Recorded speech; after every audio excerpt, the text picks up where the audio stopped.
খুব প্রশংসা করলেন। ভারতবর্ষের প্রধানমন্ত্রী যখন নারী শক্তির কথা বলছেন তখন কি মনে রাখছেন এতটুকুন?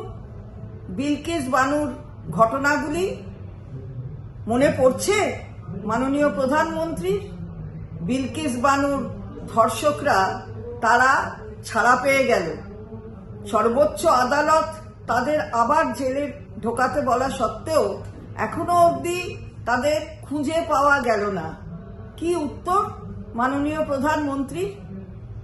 তাছাড়া ভারতীয় জনতা পার্টির যে আইটি সেলের কোঅর্ডিনেটর না কো ইনচার্জ, তিনি যে ধর্ষকদের ভাড়া করে তার আইটি সেল চালাচ্ছেন, এটা কি নারী শক্তির প্রমাণ দেয়, প্রকাশ করে নারী শক্তির ব্যাপারটা?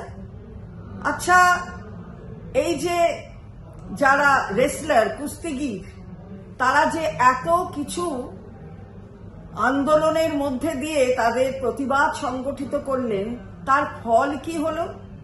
তাদের যার বিরুদ্ধে অভিযোগ, তার বিরুদ্ধে তো এখনো কোনো কিছু কথা বলা হলো না, কোনো পদক্ষেপ নেওয়া হলো না, দিব্যি ভালো তবিয়তে তারা রয়ে গেল।